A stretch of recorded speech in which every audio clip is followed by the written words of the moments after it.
তোমাদের সবাইকে এখানে কে ডেকেছে? এখানে কিছু একটা ফ্রড হচ্ছে। এই যে তোমাকে অ্যারেস্ট করতেই এসেছি। এই কোথায় যাচ্ছ? দাঁড়াও দাঁড়াও।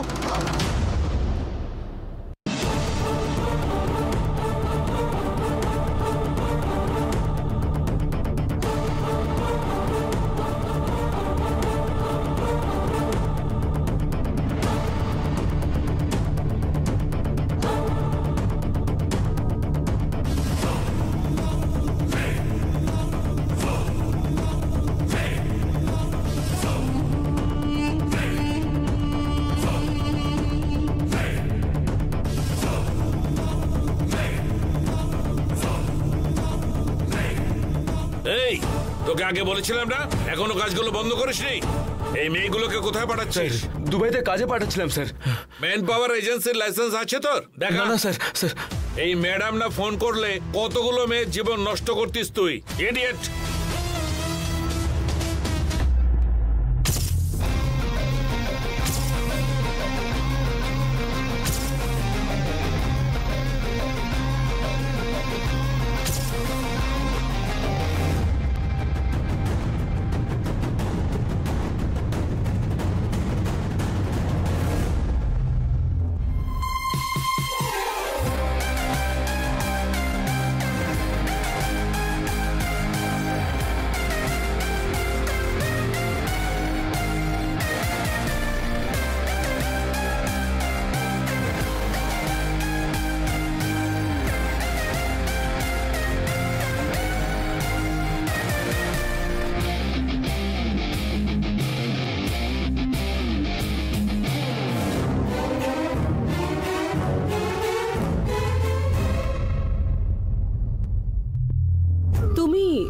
এদের সবাইকে দুবাই পাঠাবে বলছিলে, তাই এদের কাছে ইমিগ্রেশন ক্লিয়ারেন্স সার্টিফিকেট আছে? সেটা কি জিনিস ম্যাডাম?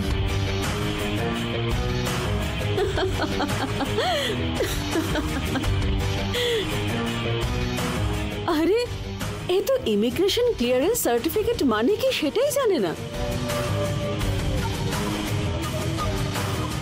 আর এর ভরসায় তোমরা দুবাই যাওয়ার জন্য রাজি হয়ে গেলে? তোমাদের সবার মাথা কি খারাপ হয়ে গেছে নাকি? দেখো, এদের একদম বিশ্বাস করবে না। তোমাদের দুবাই পাঠিয়ে কাজ দেওয়ার নাম করে সবাইকে ঠকাবে এরা। খুব বড় ফ্রড এরা।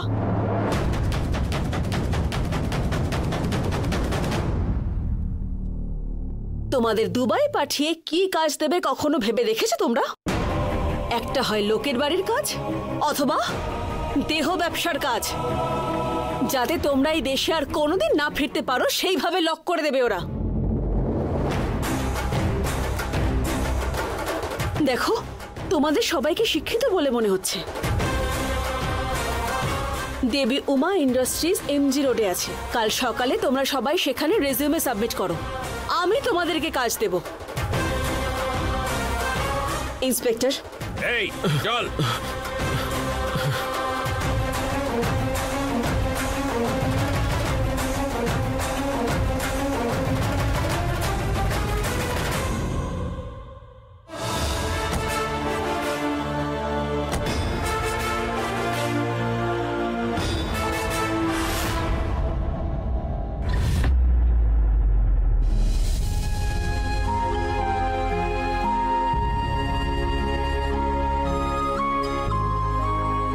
আমাকে ক্ষমা করে দাও দিদি।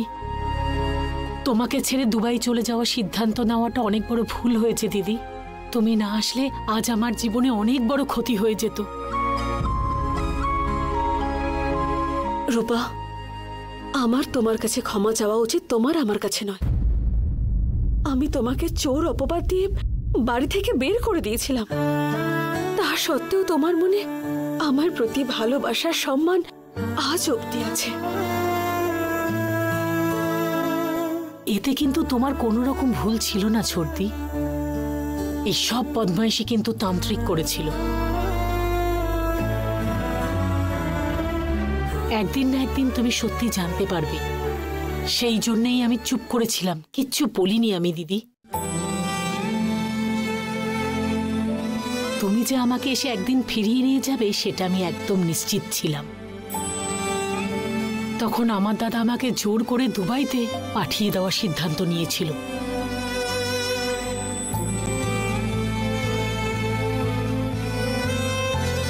এখন বুঝতে পারছেন তো কত বড় একটা দুর্ঘটনা ঘটাতে যাচ্ছিলেন আপনি? আপনার টাকার চাহিদার জন্য আপনি রূপার জীবনটা কেন শেষ করতে যাচ্ছিলেন? আপনার সংসারের জন্য আপনি নিজে খাটুন, নিজে টাকা রোজগার করুন, যেটা আপনি কোনোদিন করেননি। আপনি শুধু নেশা করে নিজের সংসারটাকে শেষ করেছেন, আর এখন আপনি আপনার নিজের বোনের বলি দিচ্ছেন।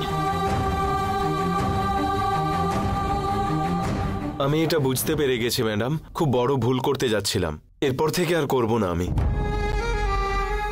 আপনি যদি ওই সময় না আসতেন, আমার বোনকে আমি আর পেতাম না ম্যাডাম। আপনি আমাদের খুব উপকার করলেন ম্যাডাম।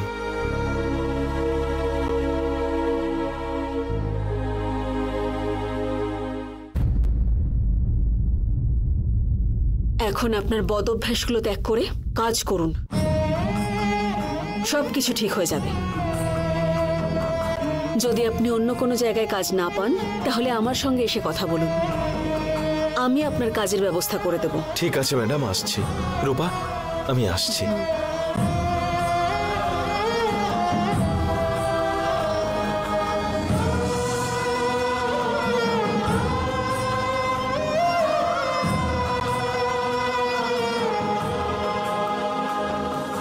ছোড়দি, তোমার জন্য কফি বানিয়ে আনি?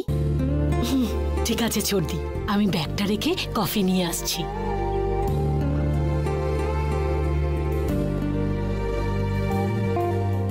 সোনা, বস।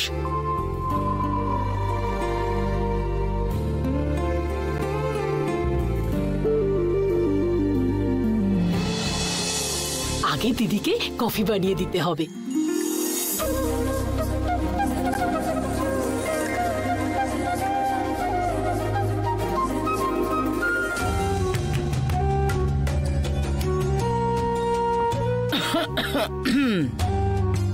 কি ব্যাপার?